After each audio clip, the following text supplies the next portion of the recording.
7 taon kong tini isang dusa sa Dubai para lang maipagpatayo ng bahay si nanay at makatabi ang anak ko. Pero nang ibukas ko ang pinto ng sarili kong bahay, hindi yakap ang sumalubong sa akin, kundi ang malamig na boses ng 6 na taong gulang kong si Blythe na nagtatago sa likod ng kaibigan ko. Nanay Danica, sino po ang babaeng yan at bakit niya tayo pinapaalis? Ang laruang kulay rosas na bear na binili ko pa sa airport ng Dubai ay dahan-dahang nadulas mula sa nanginginig kong mga kamay. Nahulog ito sa sahig sa pagitan ng pagod kong mga paa at ng maliit na tsinelas ng anak kong si Blythe. 7 taon. 7 taon ng mga panggabing duty sa ospital sa gitna ng disyerto, 7 taon ng pagtitipid sa bawat real at pagtitiis sa lamig ng pangungulila habang nakatitig sa maliit na larawan ni Blythe gabi-gabi. Ang bawat patak ng pawis at luha ko ay inilaan ko para sa araw na ito. Para sa araw na maipamamana ko sa kanila ang isang maayos na tahanan at maipaparamdam sa anak ko ang yakap ng isang tunay na ina. Ngunit ang batang nasa harap ko ngayon ay hindi tumakbo patungo sa akin. Ang malalaking mata ni Blythe ay puno ng takot at pag-aalinlangan. Mas lalo pa siyang sumiksik sa likod ni Danica, ang kaibigan kong pinalaki ko kasama mula pagkabata, ang babaeng pinagkatiwalaan ko ng aking pamilya at ng bawat padala kong pera buwan-buwan. Bumilis ang tibok ng dibdib ko habang iniangat ko ang aking paningin. Nakatayo si Danica sa gitna ng aming sala. Nakasuot ng simpleng pambahay na damit na dati ay sa akin, habang ang dalawa niyang kamay ay protektadong nakapatong sa mga balikat ng aking anak. Walang bakas ng pagkagulat sa kanyang muka. Sa halip, ang naroon ay isang malamig at kalkuladong ngiti na pilit niyang itinatago sa likod ng isang buntong hininga. Sumunod na lumabas mula sa kusina si Noel, ang aking aswa. Hawak niya ang isang tasa ng mainit na kape at hindi man lang nagbago ang kanyang mukha nang makita akong nakatayo sa pintuan kasama ang 2 kong malalaking bagahe. Walang yakap, walang halik, walang kahit isang patak ng luha ng kagalakan. Bakit ka pa bumalik, Clarice? Malamig at walang emosyong salita ni Noel habang inilalapag ang tasa sa mesa. 7 taon kang nawala. Akala mo ba maitatama ng pera mo ang 7 taong kawalaan mo bilang asawa at ina? Si Danica ang tumayo sa tabi ko noong mga panahong wala ka. Siya ang nagpalaki kay Blythe habang nagpapakasasa ka sa abroad. Napatigil ang paghinga ko. Para akong sinaksak ng paulit-ulit sa dibdib. Nagpapakasasa? Ang 12 oras na duty araw-araw sa intensive care unit, ang pagtitipid sa pagkain para lang makapagpadala ng 55,000 piso buwan-buwan. Yun ba ang tinatawag niyang pagpapakasasa? Huwag mong sisihin si Noel, Clarice, maamang boses ni Danica habang hinahaplos ang buhok ni Blythe. Kami ang magkakasama sa bawat sakit at tuwa ng batang ito. Para kay Blythe, ako ang tunay niyang ina. Hindi ka na niya kilala. At mas makabubuting tanggapin mo na lang na nagbago na ang lahat habang wala ka. Nang tumingala ako sa dingding ng aming sala, doon ko napansin ang pinakamasakit na katotohanan. Ang aming litrato ng kasal ni Noel na nakasabit noon sa gitna ay wala na. Pinalitan na ito ng isang malaking family portrait. Si Noel, si Danica at si Blythe na nakangiti. Tila isang perpektong pamilya kung saan kailanman ay hindi ako kabilang. Nasaan ang pera ko? Nang inginig kong tanong habang pilit kong itinatakpan ang sakit sa aking boses. Nasaan ang 7 taon kong pinagpaguran? Ang sabi mo sa akin sa telpo, no 3 araw ang nakalipas, handa na ang papeles para sa bahay ni nanay at sa ipagtatayo ng klinika. Isang malamig na tawa ang pinakawala ni Noel. Kinuha niya ang isang mayraming papel mula sa ibabaw ng aparador at inihagis ito sa harap ko. Tingnan mo yan para magising ka sa katotohanan, galit na sabi ni Noel. Nawala ng halaga ang mga padala mo dahil sa mga utang mo. Baon tayo sa utang, Clarice. At ang bahay na pinagmamayabang mo, Naisang lanayan para mabayaran ang mga pagkakautang na pangalan mo ang nakalagay. Hindi ako makapaniwala. Hindi ako kailanman nangutang ng kahit isang piso. Nang kukunin ko ang aking passbook mula sa aking bag para patunayan ang aking savings account, dinala ako ng aking mga paa patungo sa pinakamalapit na sangay ng bangko sa gitna ng lungsod ng Davao. Tumatakbo ako sa ilalim ng mainit na sikat ng araw, pilit na iniiwasan ng nababadyang thunderstorm sa kalangitan. Ngunit pagdating ko sa bangko, hindi ang pinto ng opisina ng manager ang sumalubong sa akin. 2 armadong security guard ang humarang sa akin sa mismong pasukan. Mrs. Clarice Abad? Tanong ng tagapamahala ng bangko habang nakatingin sa akin ng may halong awa at paghamak. Naka-freeze po ang inyong account, 3 buwan na ang nakararaan na withdraw na po ang buong 7 milyong piso gamit ang isang special power of attorney na may kasamang lagda at thumb mark ninyo. At sa kasalukuyan, nakatala ang pangalan ninyo sa blacklist ng mga lending firm dahil sa hindi pagbabayad ng malalaking loan. Para akong pinagsakluban ng langit at lupa. Ang 7 taon ng aking buhay, ang bawat patak ng dugo at pawis ko sa disyerto ay nawala na parang bula sa pamamagitan ng isang pirasong papel na kailanman ay hindi ko nilagdaan. Nang bumalik ako sa aming kalye sa barangay, nag-uumpisa ng pumatak ang malakas na ulan. Nakatayo na sa labas ng bakod ang ilang mga kapitbahay, nag-uusap-usap at nakaturo sa akin. Si Danica ay nakatayo sa may beranda habang hawak ang kamay ng aking ina, si Nanay Rosa, na umiiyak at ayaw man lang tumingin sa aking mga mata. Nalalasing ka na sa pera at kasakiman, Clarice. Sigaw ni Noel habang isinasalpak ang 2 kong lumang bagahe sa basang kalsada sa harap ng maraming tao. Iniwan mo ang pamilya mo para sa mga lalaki mo sa Dubai? Tapos ngayon babalik ka rito para piliting kunin ang bahay at sirain ang buhay ng anak mo? Wala kang kwentang ina. Pakiusap, Noel! Pakinggan niyo muna ako! Sigaw ko habang lumalapit sa gate habang ang ulan ay patuloy na gumugulong sa aking mukha kasama ng aking mga luha. Nanay, maniwala ka sa akin, hindi ko ginawa yan. Ngunit hindi ako pinakinggan ni Nanay Rosa. Tumalikod ang aking ina habang inaalayan siya ni Danica pabalik sa loob ng bahay. Bago isara ni Noel ang bakal na gate at ilagay ang malaking padlock, hinarap niya ako ng may ngiti ng tagumpay. Huwag ka nang babalik dito, Clarice. Bulong ni Noel na ako lang ang nakarinig. Wala ka ng bahay, wala ka ng pera. At higit sa lahat, wala ka ng anak. Ruminikado ang malakas na kaluskos ng padlock habang naisara ang pinto. Napaluhod ako sa basang semento ng kalsada habang ang mga kapitbahay ay dahan-dahang nag-alisan kasama ang kanilang mga payong at bulong-bulungan ng paghamak. Sa gitna ng buhos ng ulan, hawak ko ang basang teddy bear ni Blythe. Nakaluhod sa putik, nawala ng lahat sa loob lamang ng isang araw. Ngunit sa gitna ng matinding lamig at kababaang loob na ibinagsak sa akin, isang bagong apoy ang dahan-dahang nag-alab sa aking dibdib. Isang galit na hindi na kailanman magpapadala sa takot. Ang liwanag ng umaga sa Barangay San Rafael ay hindi nagdala ng pag-asa, kundi ng mas matinding kahiyaan. Sa loob ng maliit at mainit na bulwagan ng barangay, nakatumpok ang mga kapitbahay na tila may pinapanood na teleserye. Sa gitna ng hapagkainan ng kapitan, nakalatag ang mga inilimbag na papel, mga peking email at resibo na isinumate ni Danica para patunayan na ako ay isang masamang ina at irresponsableng anak. Gusto lang po namin protektahan ang pamilya, Kapitan. Maamang pahayag ni Danica habang nagpupunas ng peking luha sa kanyang mga mata. 7 taon naming tiniis ang kawalan ni Clarice.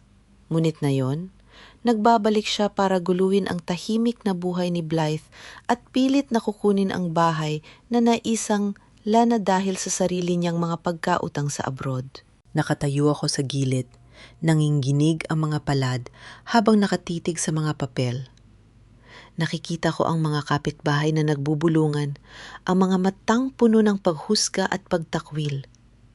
Ang hiya, ang mabigat na dusa ng kahihiyan sa harap ng lipunan ay parang matulis na kutsil o nadahan-dahang sumasaksak sa aking leeg.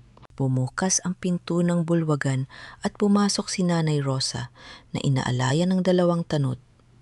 Ang kanyang mga mata ay pondo ng labis na kalungkutan at galit.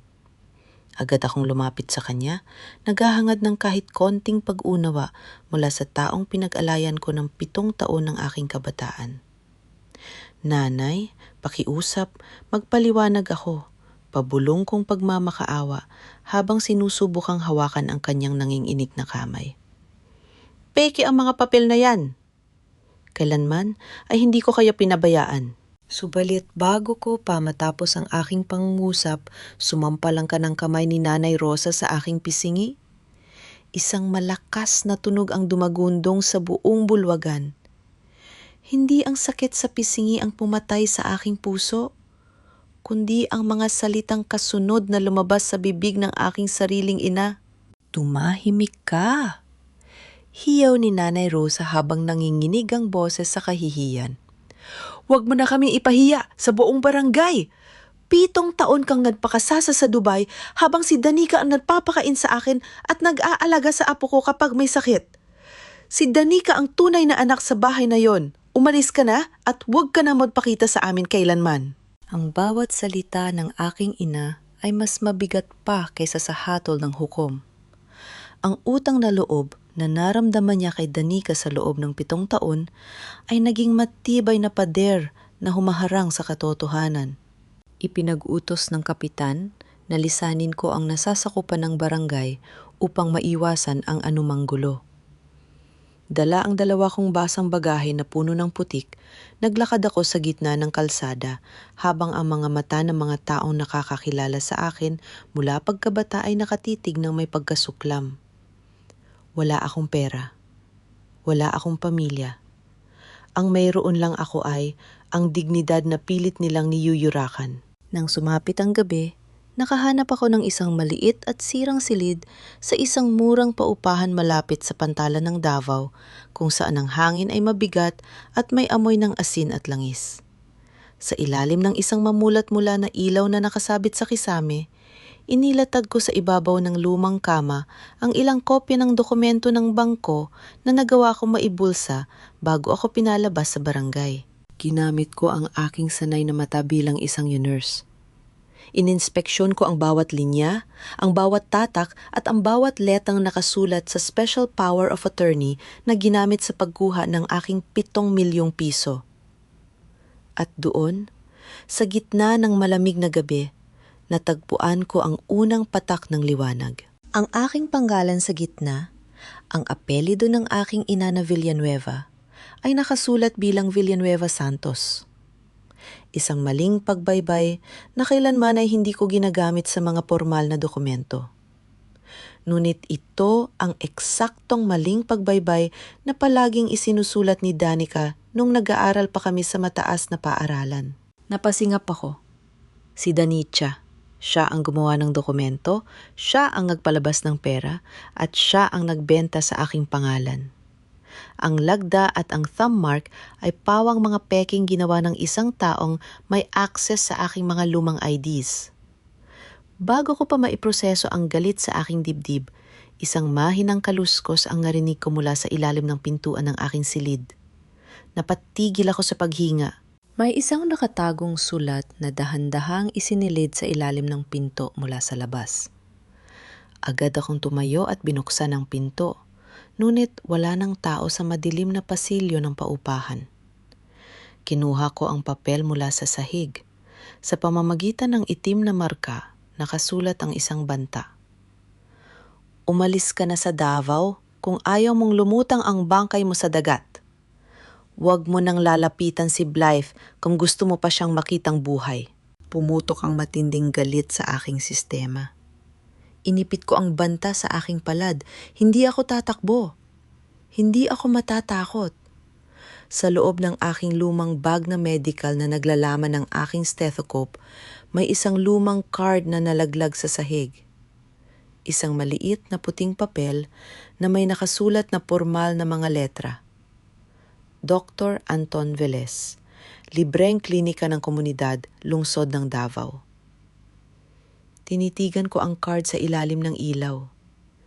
Ito ang taong makakatulong sa akin upang makatayo muli. Ang libreng klinika ng komunidad ni Dr. Anton Velez sa tabi ng daungan ng Davao ay isang simpleng gusaling gawa sa semento at kahoy. Sa kabila ng kalumaan nito, puno ang silid hihintayan ng mga mangingisda, mga manggagawa sa pantalan at mga inang may kalong na maseselang sanggol. Dito dinala ng aking mga paa ang aking kapalaran sa pagsikat ng araw. Hawak ko ang aking lisensya bilang nurse mula sa Dubai at ang lumang card na ibinigay sa akin. Nang humarap ako kay Dr. Anton Velez, isang matangkad, tahimik na lalaki sa kanyang huling bahagi ng 30 taon na may malalalim at mapagmasid na mga mata, ramdam ko ang lamig ng kanyang profesionalismo. Kailangan ko po ng trabaho, Doktor. Malkong pahayag habang inilalapag ang aking mga papeles sa kanyang simpleng mesa. Kahit panggabing duty lang po, may karanasan ako sa intensive care unit sa loob ng 7 taon. Tinitigan ni Dr. Anton ang aking lisensya. Ngunit bago pa siya makapagsalita, isang malakas na sigawan ang dumagundong mula sa labas ng klinika. "Dok! Tulong!" Nabagsakan ng mabigat na karga ang binti ni Mang Berting sa pantalan. Sigaw ng 2 lalaking nagtatakbo habang hila-hila ang isang improvised na stretcher. Dumanak ang sariwang dugo sa sementadong sahig ng klinika. Ang batang assistant nurse ni Dr. Anton ay nataranta at nabitawan ang tray ng gamot. Lumabas ang pangamba sa paligid. Walang pag-aalinlangang humakbang ako pa itaas. Kinuha ko ang malinis na guwantes, ang tourniquet, at ang IV line ng walang maling galaw. Sa loob ng 7 taon sa Dubai, nakakita ako ng mas malalalang pinsala sa mga construction site. Hawakan niyo ang ulo niya, utos ko sa kasama habang mabilis kong itinalatag ang tourniquet sa itaas ng sugat para pigilan ang matinding pagdurugo. "Dok, kailangan natin ng 2 malaking IV line at sterile saline solution agad. Bumabagsak ang presyon ng dugo niya." Kumilo si Dr. Anton sa aking tabi. Sa loob ng 15 minuto, sa pamamagitan ng mabilis at koordinadong galaw ng aming mga kamay, nagawa naming patigilin ang pagdurugo at i-stabilize ang vital signs ng pasyente bago dumating ang ambulansya ng lungsod. Nang maipasa na ang pasyente sa mga paramedic, tumayo si Dr. Anton sa tapat ng lababo upang maghugas ng kamay. Tinitigan niya ako sa pamamagitan ng salamin sa kanyang harap. "Mahusay ang mga kamay mo, Clarice." Malamig ngunit may pagkilala niyang sabi. "Hindi ka lang basta nurse. Sanay ka sa matinding krisis." "Kailangan ko pong mabuhay, Dok." Sagot ko habang inililigpit ang mga nagamit na gauze. Tumingin si Dr. Anton sa aking kanang braso. Doon, lumitaw ang isang lumang serya ng maliit na sarsa mula sa isang lumang operasyon. Kumunot ang kanyang no. "Pamilyar ang bakas ng tahin na yan," pabulong na sabi ni Anton. Isang lumang pamamaraan ng skin graft na ginamit sa Davao Regional Hospital 7 taon na ang nakararaan. Napatigil ako. "Opo, nagkaroon ako ng matinding aksidente bago ako umalis patungong Dubai." Mahina kong sagot. Hindi ko masyadong natatandaan ang buong pangyayari dahil nawalan ako ng malay sa loob ng 3 araw. Tumingin si Anton sa labas ng bintana ng klinika, kung saan natatanaw ang maalon na dagat. "May pamilya rin akong nawala sa lungsod na ito 7 taon na ang nakararaan." Pabulong niyang pahayag na tila may malalim na sugat sa nakaraan. Alam ko ang pakiramdam ng isang taong inagawa ng lahat. "Tanggap ka na sa trabaho, Clarice. Mag-uumpisa ka ngayong gabi." May maliit na silid sa likod ng bodega ng gamot, malinis yon at may sariling banyo. "Dun ka muna tumira habang inaayos mo ang buhay mo." Isang malaking ganti ng itinadhana ang naramdaman ko. Sa kabila ng dilim na ibinigay ni Noel at Tanika, binigyan ako ng Diyos ng isang ligtas na kublihan upang makatayo muli sa sarili kong mga paa. Nang sumapit ang hapon, pumasok ako sa maliit na silid sa likod ng klinika. Inayos ko ang aking konting gamit at inilapag ang kopya ng peking Special Power of Attorney sa ibabaw ng mesa. Sa kauna-unahang pagkakataon sa loob ng 2 araw, naramdaman ko ang muling pagbabalik ng aking lakas at danggal. Ngunit bago ako makapagpahinga, tumunog ang aking lumang cellphone sa ibabaw ng kama. Isang text message mula sa isang hindi kilalang numero ang dumating. Pinindot ko ang mensahe. Isang sariwang larawan ang lumitaw sa screen. Si Blythe. Nakaupo ang aking anak sa lamesa ng bahay ni na Danica. Umiiyak habang pinapalamon siya ni Danica ng kutsara. Sa ilalim ng larawan, may nakasulat na mensahe. Huli na ang lahat, Clarice. Si Danica na ang nanay niya. Huwag ka nang mangarap na mababawi mo pa si Blythe. Pumitik ang ugat sa aking leeg. Inipit ko ang cellphone sa aking palad habang nakatitig sa peking dokumento sa aking mesa. Mababawi ko ang anak ko, pabulong kong panumpa sa dilim ng silid, at sisiguraduhin kong sa kulungan ang bagsak niyong dalawa. Sa tulong ng aking lumang uniforme at ng isang simpleng sombrero, nagawa kong makipagkita ng palihim kay Jenny, isang batang loan officer sa bangko na nakakaalam ng aking mga buwanang padala mula sa Dubai noong araw. Sa isang maliit na kainan malapit sa bangko, iniabot sa akin ni Jenny ang isang nakashelyong Manila envelope. Nagtaka rin ako noong pumasok ang papeles na yan 3 buwan ang nakararaan, Ate Clarice. Pabulong na sabi ni Jenny habang nakatingin sa paligid. Si Danica ang nadala ng Special Power of Attorney kasama ang isang lalaking nagpakilalang abogado mo. Sabi nila, may sakit ka raw sa Dubai at kailangan mo ng pera para sa gamot. Salamat, Jenny. Sagot ko habang mahigpit na hinahawakan ng sobre. Ang kabutihan mo ang magliligtas sa amin ng anak ko. Dinala ko agad ang sobre sa maliit na laboratorio sa likod ng klinika ni Dr. Anton. Sa ilalim ng malakas na ilaw at sa tulong ng isang magnifying lens na ginagamit sa pagsusuri ng mga sampol ng dugo, sinuri ko ang bawat detalye ng peking spa. Doon ko natuklasan ang matinding katotohanan. Ang thumb mark na nakatatak sa ibabaw ng aking pangalan ay hindi tunay na tinta ng daliri. Sa ilalim ng lens, nakita ko ang maliliit na linyang tuldok-tuldok. Isang patunay na ang aking tatak daliri ay nirebisa lamang mula sa isang lumang scan ng aking pasaporte at inilimbag sa pamamagitan ng computer. Higit pa rito, sa huling pahina ng pahayag ng bangko, nakatala ang ruta ng aking 7 milyong piso. Hindi ito napunta sa bahay ni nanay o sa anumang negosyo. Direktang inilipat ang buong halaga sa isang pribadong bank account na nakarehistro sa apelyido ni Danica bago siya ikasal. At mula roon ay ipinambayad sa isang malaking junket casino sa Davao. Ipinagbili nila ang 7 taon ng aking buhay para lang ipambayad sa utang sa sugal ni Noel. Bago ko pamaipon ang lahat ng dokumento para dalhin sa abogado, isang malakas na kalog at kalabog ang dumagundong sa salaming pinto ng klinika. Clarice! Lumabas ka dyan! Babae ka! Sigaw ng isang boses na puno ng alak at galit, si Noel. Nakatayo siya sa labas ng klinika, nakasando at pulang-pula ang mga mata sa galit. Nang makita niya ako sa loob, malakas niyang itinulak ang pinto at pumasok sa bulwagan ng klinika. Akala mo ba hindi ko nalalaman ang pagpunta-punta mo sa bangko? Hiyaw ni Noel habang umaamba ang kanyang kamao. Magdusa ka na lang. Huwag mo nang pakialaman ang mga papel na yan kung ayaw mong masaktan. Lumabas si Dr. Anton mula sa kanyang silid gawain. Payapa, ngunit may matinding autoridad ang kanyang bawat hakbang. Iniharap niya ang kanyang cellphone kay Noel kung saan nakabukas ang isang aktibong live recording. Nasa pribadong, pagmamay-ari ka ng aking klinika, Mr. Abad? Malamig na pahayag ni Dr. Anton. At ang babaeng pinagbabantaan mo ay ang aking head nurse. Isa pang hakbang o salita ng pagbabanta at direktang makakarating sa pulisya ang video na ito kasama ang kasong trespassing. Napatigil si Noel. Tinitigan niya si Anton nang may galit at inget bago muling ibinaling ang kanyang masamang tingin sa akin.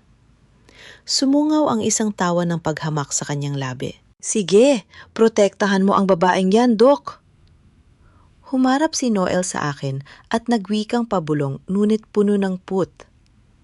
Akala mo ba nanalo ka na, Clarice? Kahit anong hawakan mong papel, bukas na bukas din ay pipirmahan na ang bentahan ng lupa ni Nanay Rosa sa kumpanya ng minahan. Babayaran ng lupang yon ang lahat ng natitira kong utang sa kasino. Napatigil ang tibok ng aking puso. Ang lupa ng aking pamilya, ang tanging pangarap at pamana ng aking mga magulang, ay pilit nilang ibebenta upang takpan ang kanilang mga kasalanan. At si Blythe ay naroroon pa rin sa kanilang mga kamay.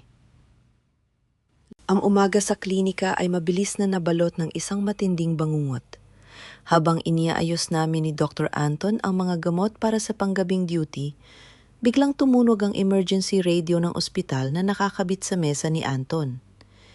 Isang 6 na taong gulang na batang babae, pangalang Blythe Abad, nabangga ng isang mabilis na motorsiklo sa harap ng San Rafael Elementary School. Isinugod sa Davao Regional Hospital, kritikal ang kondisyon dahil sa matinding pagdurugo. Bumagsak ang hawakong tray ng mga hiringgilya sa semento. Ang mundo ko ay huminto sa pag-ikot. Blythe, ang aking maliit na anghel, ang anak ko. Clarice, halika na! Sigaw ni Dr. Anton habang mabilis na kinuha ang susi ng kanyang sasakyan. Sa loob ng 10 minuto, narating namin ang emergency room ng Davao Regional Hospital. Ang paligid ay puno ng amoy ng antiseptiko, ang tunog ng mga sirena at ang mabilis na hakbang ng mga doktor at nurse. Sa gitna ng trauma room, nakahiga ang aking 6 na taong gulang na si Blythe. Maputla ang kanyang maliit na mukha, may oxygen mask na nakatakip sa kanyang ilong, at ang kanyang damit pampaaralan ay may bakas ng natuyong dugo. Blythe? Anak ko. Pabulong kong tangis habang patakbang lumapit sa tabi ng kanyang kama. Hinawakan ko ang kanyang malamig na maliit na kamay. Blythe? Nandito na si nanay. Pakiusap, gumising ka. Ilang minuto ang nakalipas, patakbong pumasok sina Noel at Tanika sa emergency room. Ang kanilang mga mukha ay puno ng taranta, ngunit hindi dahil sa pag-aalala sa kalusugan ng bata, kundi dahil sa takot na maantala ang nakatakdang pirmahan ng bentahan ng lupa sa kumpanya ng minahan ngayong hapon. Ano ba tong nangyari? Hiyaw ni Noel sa nurse. Siguraduhin niyong maayos yan agad. May mahalaga akong lakad na yung hapon. Lumabas ang attending ER physician mula sa tabi ng kama ni Blythe. Seryoso at mabilis ang kanyang boses. Kayo po ba ang mga magulang ng bata? Tanong ng doktor habang nakatingin sa aming lahat. May matinding internal bleeding ang bata sa kanyang tiyan. Kailangan natin siyang isailalim sa emergency surgery sa loob ng 30 minuto. Ngunit kailangan muna natin ng 3 bag ng dugo para sa blood transfusion. Ako ang ama! Mabilis na sagot ni Noel. Kunin niyo ang dugo ko para matapos na to. Sige po, Mr. Abad.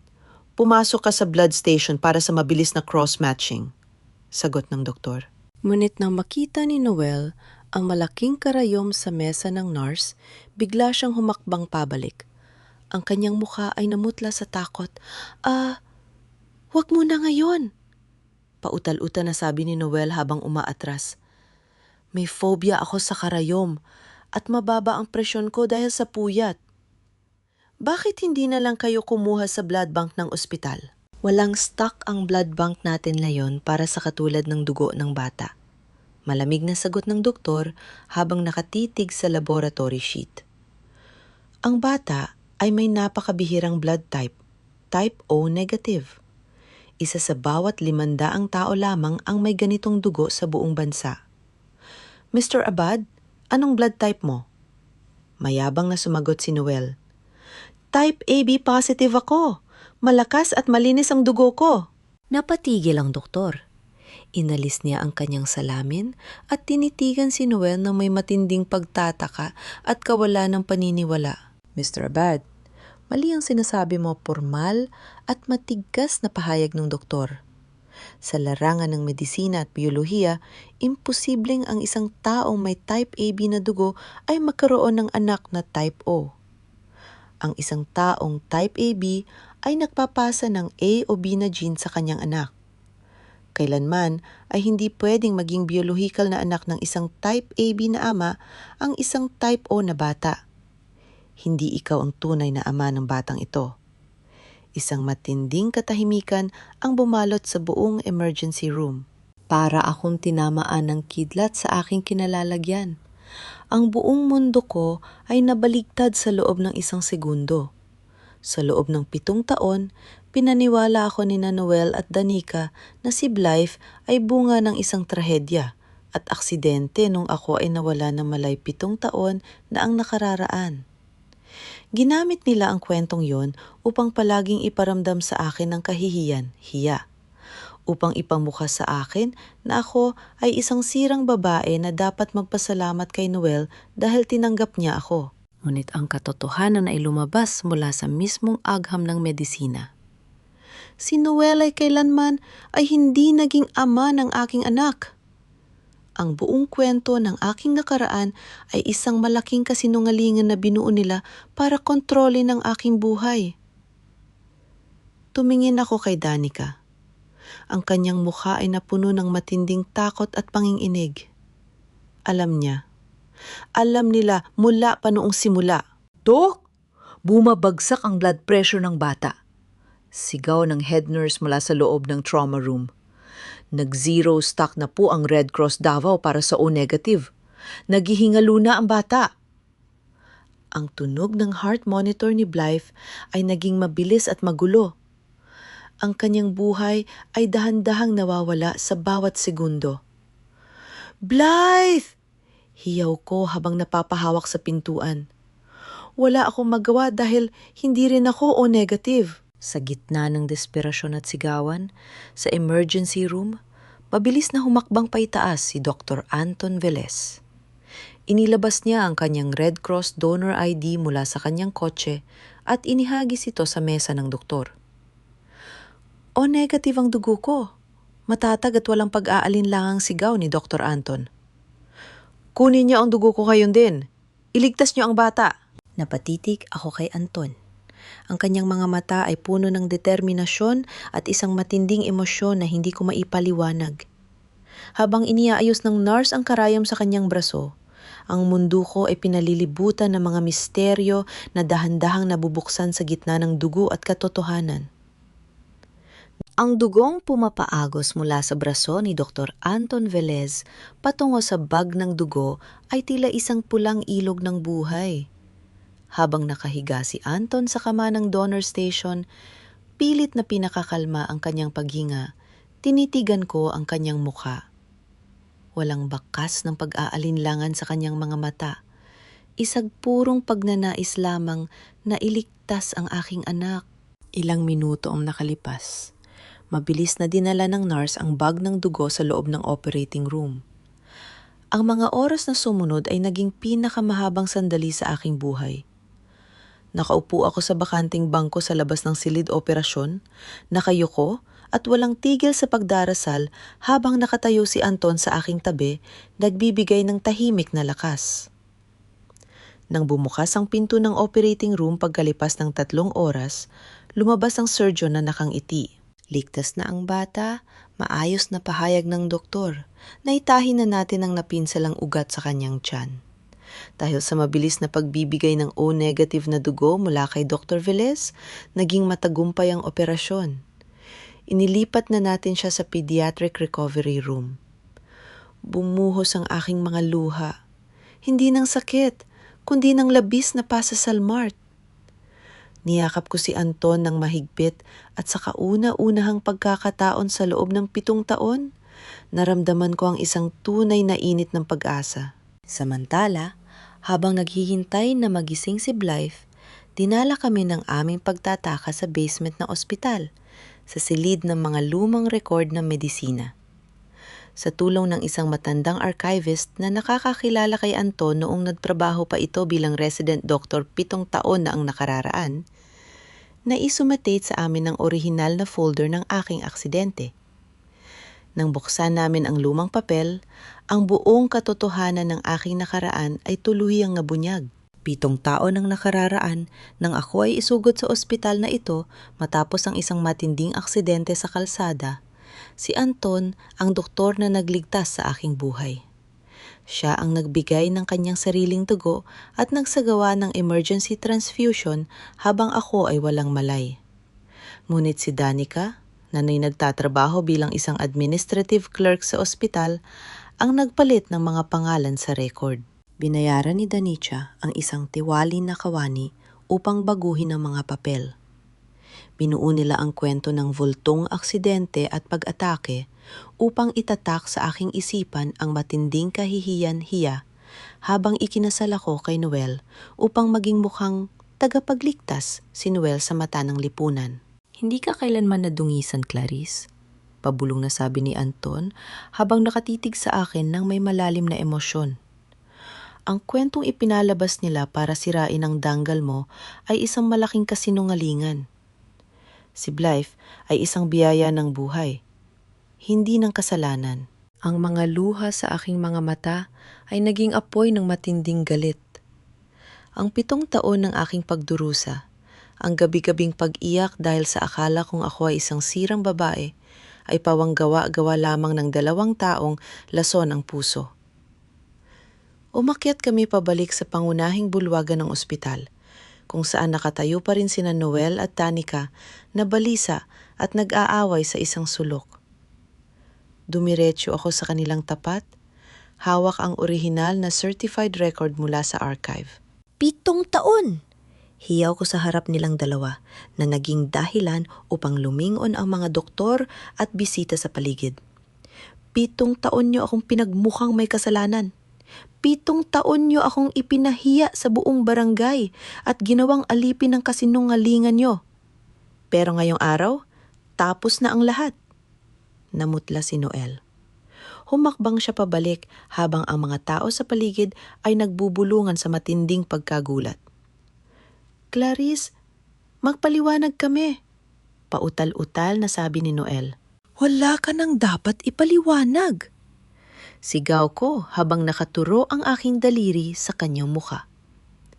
Lumabas na ang katotohanan sa dugo ng anak ko. Hindi ikaw ang ama ni Blythe. At siguraduhin mong makakarating sa hukuman ang lahat ng peking dokumentong ginawa ninyo. Galit na hinila ni Danica ang braso ni Noel. Walang kwenta ang pakikipag-usap sa kanya, Noel. Sigaw ni Danica. Kailangan na nating pumunta sa minahan. Hinihintay na tayo ng abogado para sa bentahan ng lupa. Mabilis na tumakbo sina Noel at Danica palayo sa ospital. Hindi ako nag-aksyaya ng panahon. Patakbo akong pumunta sa pediatric recovery room upang makatabi ang aking anak na si Blythe. Ngunit nang itulak ko ang pinto ng silid, ang aking dugo ay tila nagyelo. Malamig ang silid. Ang kama ni Blythe ay bakante at nakatupi ang kumot. Ang mga IV tube na nakakabit sa kanya kanina ay nakakalat sa sementadong sahig. May patak pa ng IV fluid na dahan-dahang pumapatak. Nawawala si Blythe. Sa ibabaw ng unan, may isang pirasong papel na iniwang may nakasulat na mensahe mula sa panulat ni Danica. Kung gusto mong makitang buhay ang anak mo, ibigay mo ang mga dokumento ng bangko at huwag ka nang magpakita sa pirmahan ng lupa sa minahan. Napasigaw ako sa matinding sindak habang ang heart monitor sa tabi ng bakanteng kama ay patuloy na tumutunog nang walang humpay sa malamig na silid. Ang balita mula sa security camera ng ospital ay nagkumpirma ng aming kinatatakutan. Inilabas ni Danica si Blythe gamit ang isang pribadong taxi habang abala ang mga tao sa emergency room. Dinala nila ang aking anak pabalik sa aming lumang bahay sa barangay San Rafael sa ilalim ng pagpapanggap na doon siya magpapagaling. Hindi ako pwedeng sumugod doon kasama ang mga pulis nang walang direktang warrant dahil gagamitin nilang dahilan ang kawalan ng formal na kustodya para itago si Blythe. Ngunit hindi rin ako pwedeng maghintay habang nasa panganib ang aking anak. Sa tulong ni Dr. Anton, ginamit namin ang formal na alyansa ng kanyang klinika sa City Health Office. Isinuot ko ang uniforme ng isang barangay mobile health nurse, nagsuot ng surgical mask at kumuha ng opisyal na order para sa mandatory post-operative inspection ng isang batang katatapos lang operahan. Nang kumatok ako sa gate ng aming lumang bahay, si Noel ang nagbukas. May pagdududa sa kanyang mga mata. Ngunit nang ipakita ko ang opisyal na ID ng City Health Office at ang medical na checklist, pinalagpas niya ako ng walang kuskus balunggos. Doon siya sa huling silid. Malamig na sabi ni Noel habang nakatutok sa kanyang telpono. Siguraduhin mong mabilis lang yan. Sa sala, naroon si Danitza na abala sa pakikipag-usap sa telpono, galit na nakikipagpalitan ng salita tungkol sa huling dokumento ng bentahan ng lupa. Hindi nila ako nakilala dahil sa aking takib sa mukha at malaking bag ng gamot. Mabilis akong pumasok sa maliit na silid sa dulo ng pasilyo. Ang dating silid kung saan ko pinalaki si Blythe nung sanggol pa siya. Nakahiga ang aking anak sa gitna ng kama. Maputla ang kanyang muka at may bakas pa ng panginginig sa kanyang mga labi. Dahan-dahan kong isinarado ang pinto at inilagay ang trangka.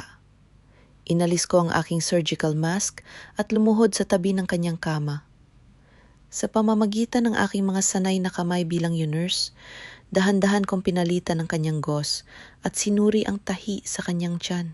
Habang ginagawa ko ito upang pakalmahin ang kanyang paghinga, pabulong kong inawit ang lumang kantang pambata ng Davao. Ang kantang palagi kong inaawit sa kanya 7 taon na ang nakararaan habang inaantok siya sa aking kandungan bago ako umalis patungong Dubai. Dahan-dahang namulat ang mga mata ni Blythe. Tinitigan niya ang aking muka. Ang kanyang malalaking mata ay napuno ng sariwang luha. Inangat niya ang kanyang maliit na kamay at pilit na hinawakan ng aking pisngi. Nanay Clarice? Pabulong na tangis ni Blythe. Ang kanyang boses ay puno ng pang-ungulila. Ikaw po ang tunay kong nanay?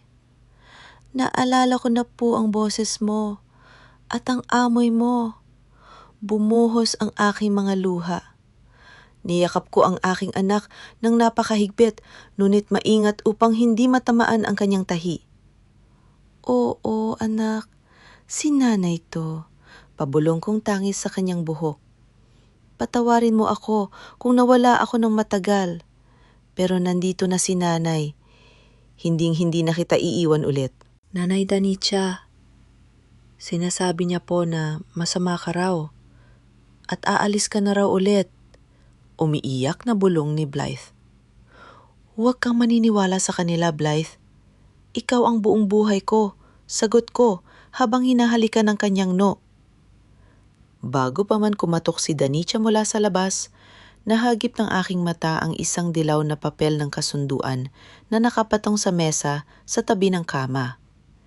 Isang resibo ng appointment mula sa kumpanya ng minahan. Nakatalaro ng oras at lugar ng huling bentahan ng lupa.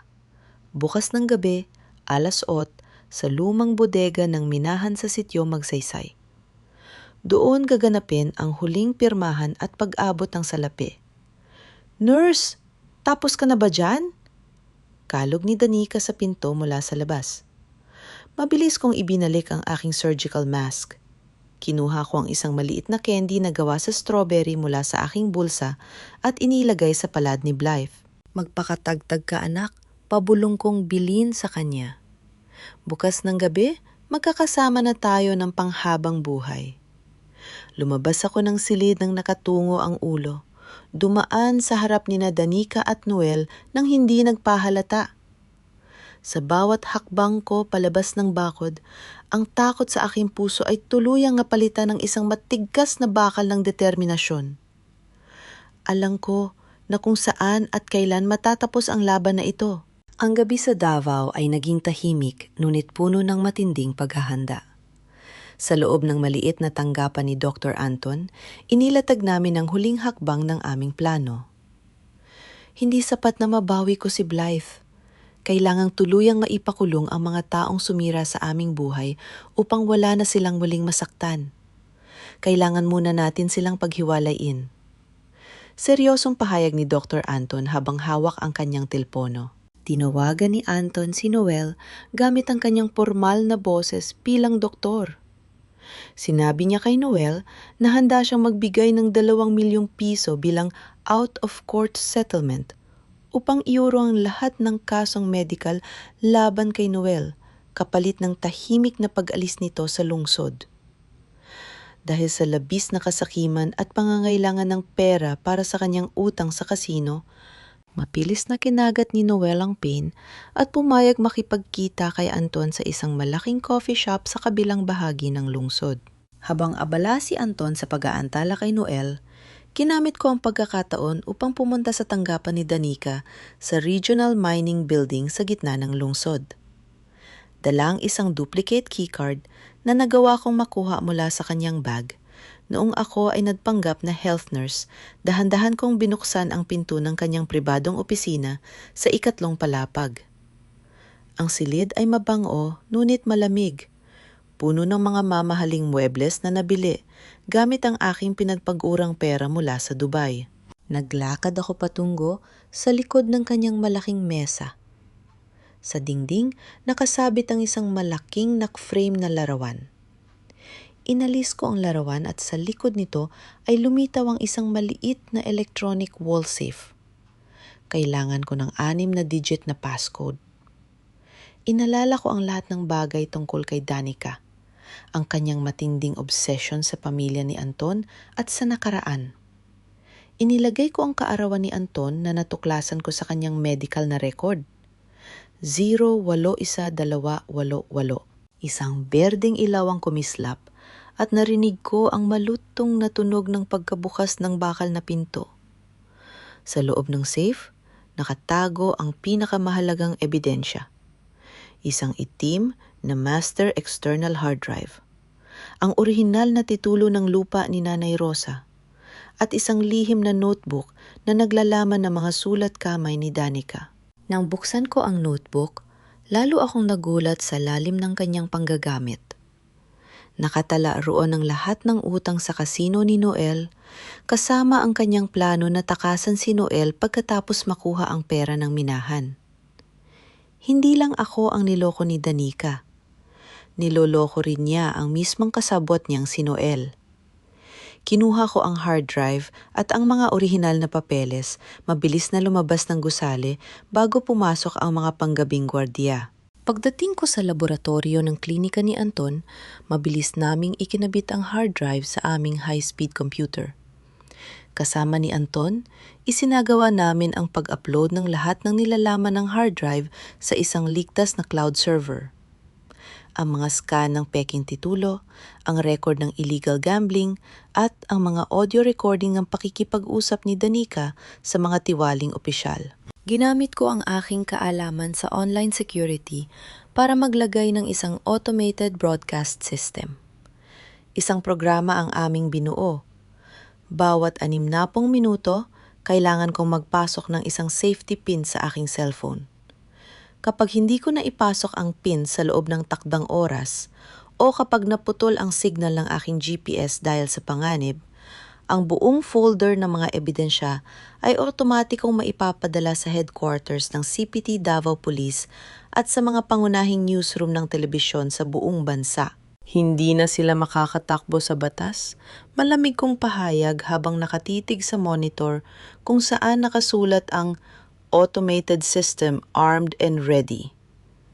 Ngunit bago pa man kami makahinga ng maluwag, biglang yumugyog ang aking cellphone sa ibabaw ng mesa. Isang tawag mula sa numero ng aking ina, si Nanay Rosa. Mabilis kong pinindot ang answer button. Subalit hindi ang boses ng aking ina ang lumabas sa speaker. Ang boses ni Noel, puno ng takot, galit, at ingay ng malakas na hangin at ulan sa background, ang humampas sa aking tainga. "Clarice!" Hiyaw ni Noel mula sa kabilang linya. "Kung ayaw mong makitang mamatay ang nanay mo at ang anak mo sa lumang bodega ng minahan sa Sitio Magsaysay, Dalhin mo ang hard drive at ang mga papeles dito ngayon din. May 1 oras ka lang. Narinig ko ang mahinang tangis ni Nanay Rosa sa background bago naputol ang linya. Napatayo ako. Tinitigan ko si Anton na agad kumuha ng kanyang jacket at susi ng sasakyan. Ang oras ng pagtutuos ay dumating na. Ang daan patungong sitiyong Magsaysay ay nabalot ng matinding dilim at tambuhalang buhos ng ulan. Ang kidlat ay patuloy na gumuguhit sa kalangitan ng Davao na tila nagbabadya ng isang malaking pagtutuos. Sa loob ng sasakyan ni Dr. Anton, tahimik ako nakatitig sa screen ng aking cellphone. Nakaset ang timer ng automated broadcast system. 55 minuto na lang ang natitira bago otomatikong maipadala sa pulisya at sa media ang buong file ng kanilang mga krim. Clarice, hawakan mo ang iyong lakas, pabulong na paalala ni Anton habang maengat na minamaneho ang sasakyan sa gitna ng putik. Kasunod natin ang 2 kotse ng pulisya na nakatago ang mga ilaw para hindi marinig ng mga kriminal. Nang marating namin ang lumang bodega ng minahan sa gitna ng masukal na bundok, pinatay ni Anton ang ilaw ng sasakyan. Pumasok ako ng mag-isa sa malaking pintuang bakal na kalawangin, habang si Anton ay pwesto sa labas kasama ang mga nakatagong awtoridad. Sa loob ng bodega, amoy kalawang, pasang lupa at krudo. Sa gitna ng malawak na silid, nakatali sa isang lumang silya si Nanay Rosa, abang si Blythe ay nakalugmok sa isang sulok, nanginginig sa lamig sa ilalim ng isang manipis na kumot.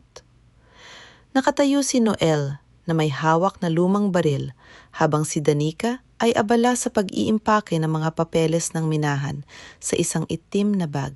Danica, Noel, bakit niyo ginagawa ito? Pabulong at umiiyak na tanong ni Nanay Rosa mula sa kanyang silya. Itinuring kitang tunay na anak, Danica. Pinatira kita sa bahay ko. Isang malakas at mamamatay taong halakhak ang pinakawala ni Danica habang humaharap sa aking ina. Tanga ka rin, matanda! Sigaw ni Danica na tuluyang inalis ang kanyang maamang muka. Utang na loob? Inakala mo ba talagang mahal kita? Ginamit lang kita para makuha ang bahay mo at ang bawat sentimo ng anak mo si Clarice?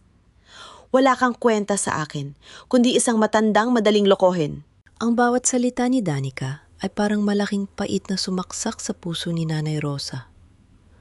Bumuhos ang masaganang luha sa kanyang mga nangangatal na pisngi. Doon lamang nare-realisay ng aking ina ang matinding katotohanan. Itinaboy at isinumpa niya ang sarili niyang anak na napakasakit sa Dubai para lamang sa 2 taong ulupong nagagamitin at papatayin pala siya. Patawarin mo ako, Clarice. Pabulong na tangis ni Nanay Rosa sa gitna ng dilim.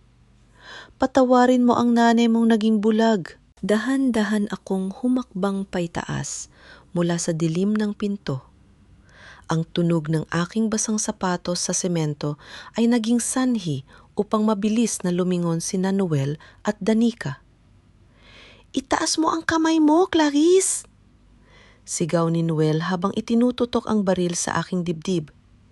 Ibigay mo ang hard drive at ang mga papeles kung ayaw mong patayin ko ang nanay mo at ang anak mo sa harap mo ngayong din.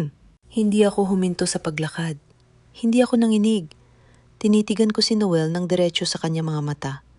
Mga matang puno ng takot at desperasyon. Inangat ko ang aking kaliwang kamay kung saan nakabukas ang screen ng aking cellphone. Isang malaking pulang time ang dahan-dahang bumababa sa harap ng kanilang mga mukha. 9:59, 9:58, 9:57. Ibaril mo yung baril na yan, Noel? Malamig at matatag kong pahayag na nagpatahimik sa buong bodega.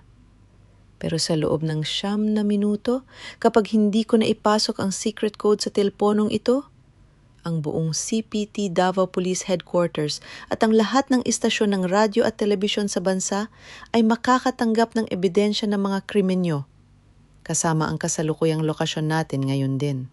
Napatigil si Noel. Ang kanyang kamay na humahawak sa baril ay nagsimulang manginig sa matinding takot.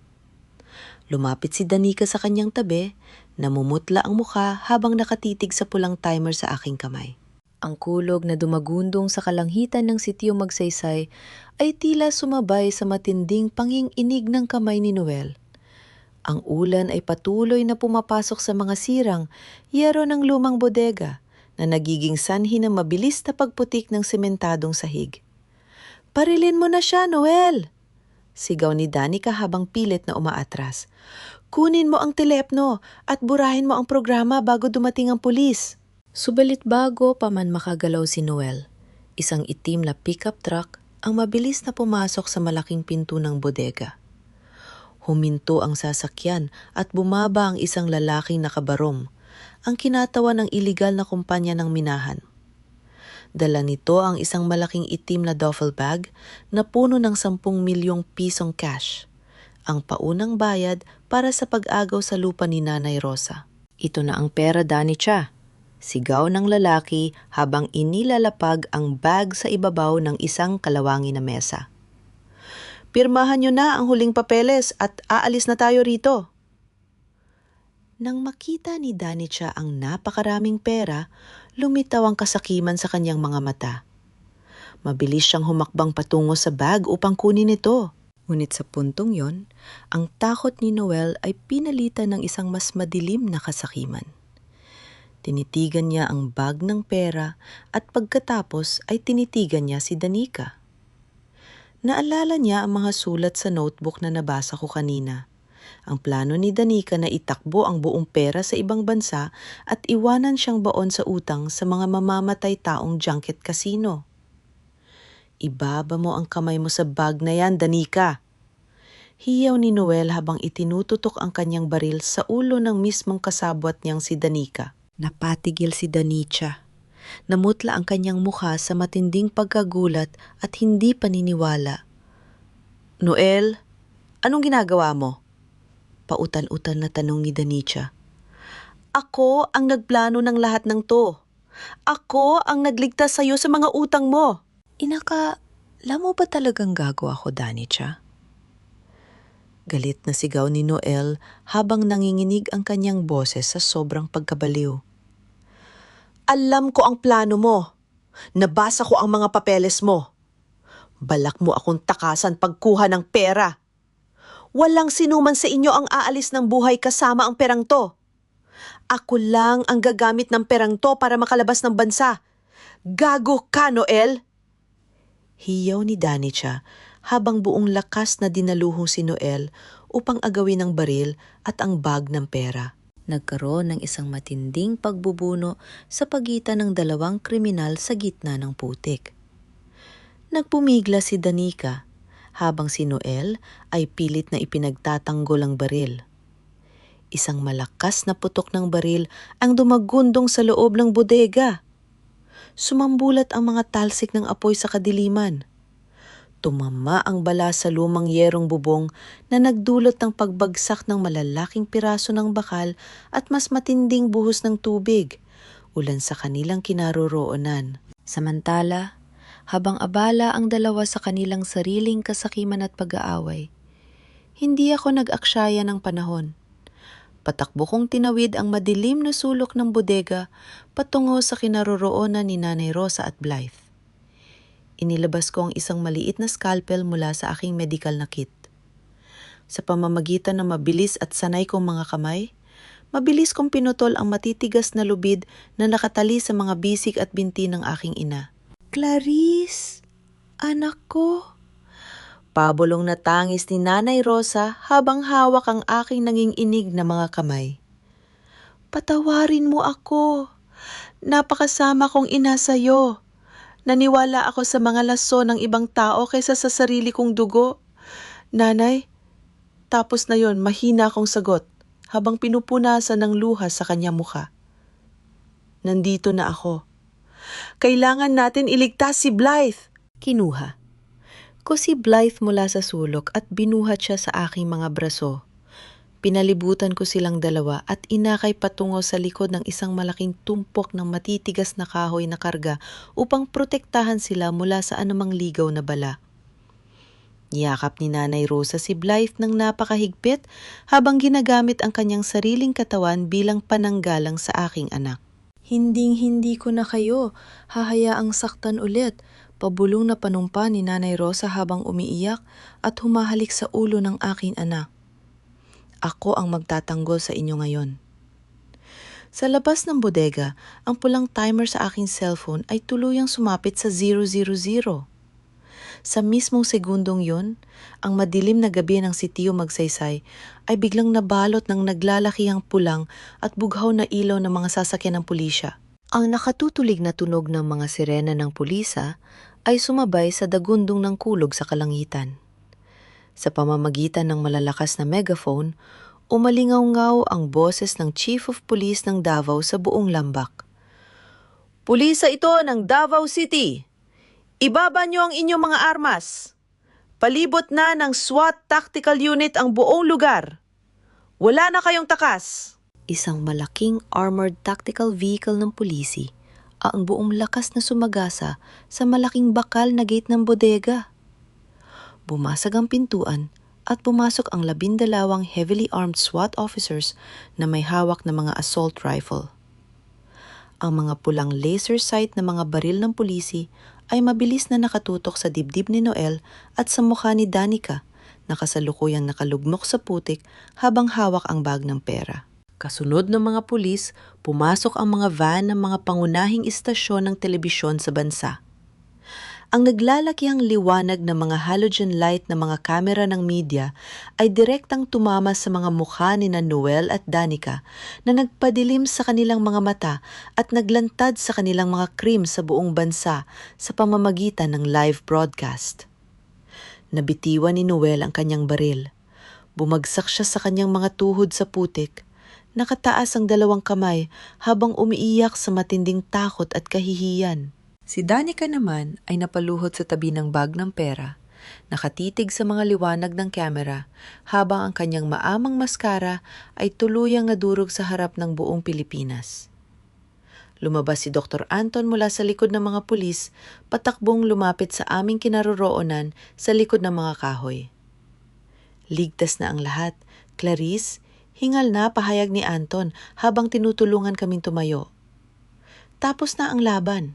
Niyakap ko si Blythe at si Nanay Rosa sa gitna ng liwanag ng mga ilaw ng pulisya. Ang dusa ng 7 taon ay tuluyan ng natapos sa gitna ng ulan at ng tagumpay ng katarungan. Ang malutong na tunog ng pagkabagsak ng mga bakal na pusa ng pulta at ng van ng pulisya ay naging huling hudyat ng pagtatapos ng kasamaan ni Noel at Danica. Nang ilagay ng mga awtoridad ang matigas na posas sa 2 pulso ni Noel, tuluyang bumagsak ang kanyang natitirang katatagan. Napaluhod siya sa putik, umiiyak at nagmamakaawa sa mga pulis habang itinuturo si Danica. Si Danica ang nagplano ng lahat. Umiiyak na hiyaw ni Noel sa harap ng mga kamera ng media. Siya ang nagpapeke ng mga papeles sa bangko. Siya ang nag-utos sa akin na ibenta ang lupa. Wala akong kasalanan. Maawa kayo sa akin. Tinitigan siya ni Danica nang may matinding puot at pagkasuklam. Ang dati niyang maamong mukha at maayos na ayos ay pinalitan ng isang magulong buhok na puno ng putik, mga matang nanamlay sa matinding takot at labing nanginginig sa galit. Habang inaalayan siya ng 2 babaeng pulis patungo sa van, sumigaw siya sa harap ng mga nakatutok na lens ng kamera. Ngunit wala nang sinuman sa buong bansa ang ganiwala sa kanyang mga pandilinlang. Ikinumpis ka ng mga awtoridad ang buong duffel bag na naglalaman ng 10 milyong pisong cash, ang mga peking titulo ng lupa, at ang master hard drive bilang pangunahing ebidensya para sa mga kasong kidnapping, falsification of public documents, estafa at illegal land disposition. Samantala, sa gitna ng maliwanag na ilaw ng mga halogen lamp ng media, lumapit ang pangunahing tagapagbalita ng pinakamalaking network ng telebisyon sa bansa kay Clarice. Mrs. Clarice Abad, live tayo sa buong bansa ngayon, pahayag ng reporter habang inilalapit ang mikropono. Ano ang maipapahayag mo sa buong Pilipinas matapos mamabunyag ang napakalaking sindikato ng pandilinlang na ito? Nakatayo ako ng matuwid sa gitna ng bodega. Hawak ko ang malamig na kamay ng aking anak na si Blythe sa aking kanan, habang sa aking kaliwa ay nakatayo si Nanay Rosa na nakahawak sa aking braso. Sa likod namin, nakatayo si Dr. Anton Velez bilang isang matatag na pader ng suporta.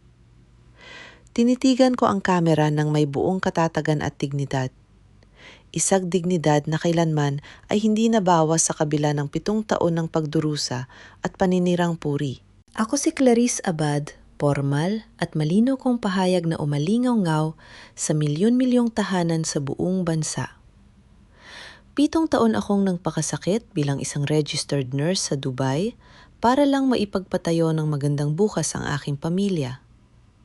Ngayong gabi, sa tulong ng agham ng medisina at ng katotohanan ng batas, napatunayan na ang lahat ng paninirang puri sa akin ay pawang mga kasinungalingan ng 2 taong nakulong sa sarili nilang kasakiman. Bawi ko na ang aking pangalan, ang aking bahay, at ang aking anak. At sa harap ng buong bansa, idinedeklara ko ang formal na pagputol ng aking relasyon kay Noel Abad at ang paghahain ng sole custody para sa aking anak na si Blythe. Sa Barangay San Rafael, sa mga tahanan ng mga kapitbahay na dati ay nagbato ng mura at dumi sa aking pangalan, nakatitig ang lahat sa kanilang mga telebisyon. Ang mga taong naniwala sa mga chimis ni Danica ay natahimik sa matinding kahihiyan. Ang dating panghuhusga sa akin ay pinalitan ng matinding pagsisisi at paggalang sa isang inang hindi sumuko kailanman. Nang umalis na ang mga van ng pulisya at ang mga sasakyan ng media, naiwan kaming 4 sa gitna ng malamig na hangin ng madaling araw. Tumingin ako sa aking kaliwang kamay. Naroon pa rin ang lumang murang singsing ng kasal na ibinigay sa akin ni Noel 8 taon na ang nakararaan. Aghuling rant ay nang nakaraan na nag-uugnay sa akin sa isang taong sumira sa aking buhay. Dahan-dahan kong hinubad ang singsing mula sa aking daliri.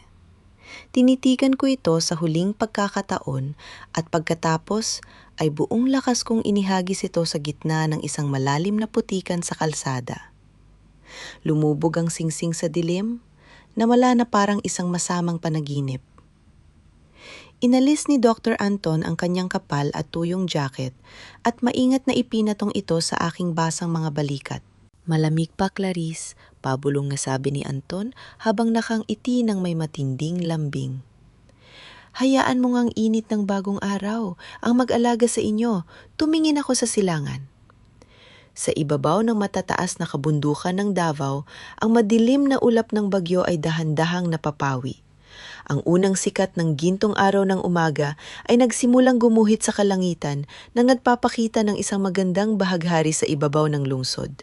Karga ko si Blythe habang inaalaya ni Anton si Nanay Rosa. Naglakad kami patungo sa sasakyan upang umuwi. Patungo sa isang bagong buhay na puno ng kapayapaan, pag-ibig at malinis na danggal. 3 buwan ang mabilis na lumipas matapos ang matinding bagyo sa sitio Magsaysay. Sa tulong ng mabilis na pag-usad ng katarungan sa hukuman ng lungsod ng Davao, napatunay ang may sala sina Noel at Danica sa mga kasong falsification of public documents, grand estafa at attempted extortion. Ang dalawa ay humaharap ngayon sa higit 15 taong pagkakakulong ng walang piyansa. Ngayong umaga, ang sikat ng araw sa Davao ay may kasamang malambot at maaliwalas na simoy ng hangin. Nakatayo ako sa harap ng isang bagong pinturang gusali na may kulay puti at bughaw. Sa ibabaw ng malaking pinto, nakasulat sa mamahaling tanso ang pangalan ng aming pangarap, Abad Velez Community Health Clinic and Maternity Center. Puno ng mga bulaklak at makukulay na banderitas ang paligid. Ang mga mangingisda, ang mga gawa sa pantalan at maging ang mga kapitbahay mula sa Barangay San Rafael na dati ay nag-alinlangan sa akin ay naroroon. Dala ang mga regalo ng prutas at pagkain para sa aming pagbubukas. Ang paggalang at pagkilala sa aking danggal ay tuluyan ang naibalik sa buong komunidad. Sa loob ng malaking bulwagan ng klinika, lumapit sa akin si Nanay Rosa. Hawak ng aking ina ang isang malinis na brown envelope. Anak, pabulong na sabi ni Nanay Rosa habang nanginginig ang kanyang mga palad sa labis na kagalakan. Ito na ang orihinal na titulo ng ating bahay at lupa. Malinis na ito mula sa anumang utang sa bangko. Sa iyo nakapangalan ang lahat dahil ikaw ang tunay na nagligtas sa ating pamilya. Kinuha ko ang papel at niyakap ko si Nanay Rosa ng mahigpit. Inalis ko na ang anumang natitirang put sa aking puso dahil natutunan ko na ang tunay na pagpapatawad ay hindi para sa mga taong nakasakit sa atin, kundi para sa sarili nating kapayapaan. Nanay, bahay natin to, nakangiti kong sagot. Kasama mo kami ni Blythe habang buhay. Sa gitna ng aming pag-uusap, patakbong lumapit ang aking 6 na taong gulang na si Blythe. Nakasuot siya ng isang magandang puting bapor at may nakasabit na maliit na toy stethoscope sa kanyang leeg. Kinuha ni Blythe ang aking kanang kamay at maingat na itinapat ang likod ng aking palad sa kanyang maliit na no. Ang tradisyonal na pagpapakita ng paggalang at pagmamahal sa pamamagitan ng pagmamano. Mano po, Nanay Clarice, masayang boses ni Blythe habang nakatingin sa akin ng may matinding pagmamalaki. Kapag lumaki po ako, gusto ko rin pong maging isang nurse na katulad mo. Matapang, mabait, at naglilingkod sa mga taong may sakit. Luha ng tunay na kagalakan ang bumukal sa aking mga mata. Niyakap ko si Blythe at hinalkan ng kanyang buhok. Ang batang dating natatakot sa akin ay pabalik na sa aking mga braso bilang pinakamalaking biyaya ng aking buhay. Nang magsimula na ang simpleng salo-salo sa labas, humakbang ako patungo sa beranda ng klinika upang makasinghot ng sariwang hangin. Lumapit si Dr. Anton Velez sa aking tabi. May hawak na 2 tasa ng mainit na kape. Iniabot niya sa akin ang isa at tumayo sa aking tabi habang pareho kaming nakatitig sa magandang tanawin ng lungsod ng Davao at sa bughaw na dagat sa malayo. Ano ang pakiramdam ng isang taong nakabawi na ng lahat, Clarice? Tanong ni Anton habang nakatitig sa akin ng may matinding lambing at paggalang. Tumingin ako sa kanya at ngumiti mula sa kaibuturan ng aking puso. Hindi ko lang nabawi ang lahat, Anton. Sagot ko. Natagpuan ko ang tunay kong sarili. Natutunan ko na ang danggal ng isang babae ay hindi nababawasan ng mga kasinungalingan ng ibang tao. Dahan-dahang inabot ni Anton ang aking libreng kamay. Ang kanyang hawak ay mainit, matatag at puno ng respeto. Isang pangako ng isang malinis at malusog na hinaharap na hindi nakatali sa mga sakit ng nakaraan. Handa na akong maglakad kasama mo at ni Blythe sa bawat umaga ng ating buhay, Clarice. Pabulong na panumpa ni Anton. Tuminggala ako sa malawak at maaliwalas na kalangitan ng Davao. Ang 7 taon ng pagdurusa sa Dubai, ang sakit ng pagkakait sa akin ng aking pamilya, at ang dilim na mga kasinungalingan ay tuluyan ng natapos.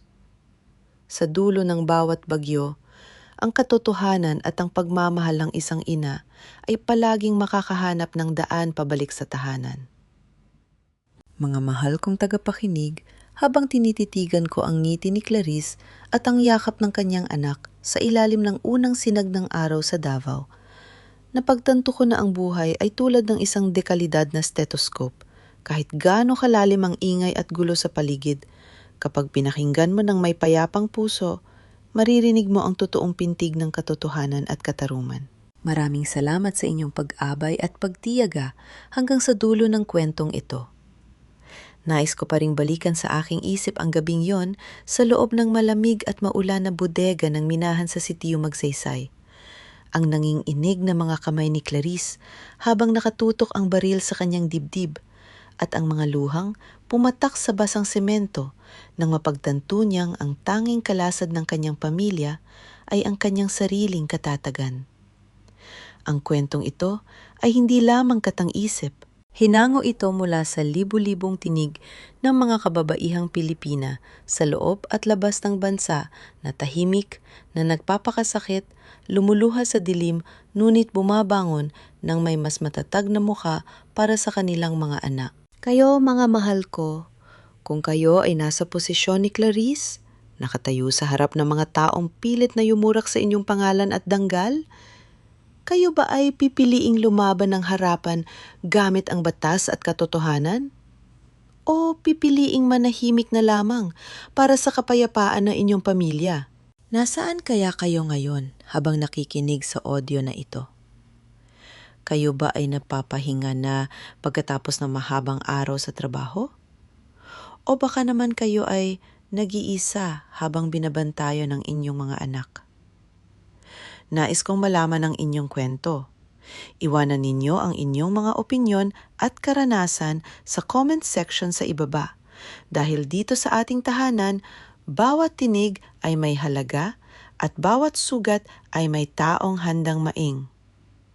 Kung naging bahagi ang kwentong ito ng inyong paghilong ngayong gabi, huwag kalimutang i-like at i-share ang video na ito sa mga taong malapit sa inyong puso. Hanggang sa muli nating pagkikita sa isa na namang makasaysayang kwento ng buhay, nais ko kayong iwanan ng isang mahigpit at maugmang yakap.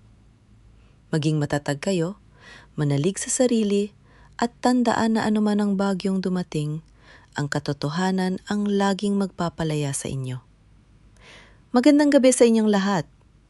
Tu adet Ruen, ang huling pintig ng puso ni Clarice.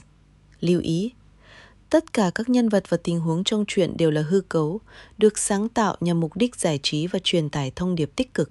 Bản quyền câu chuyện thuộc về kênh Puso TV.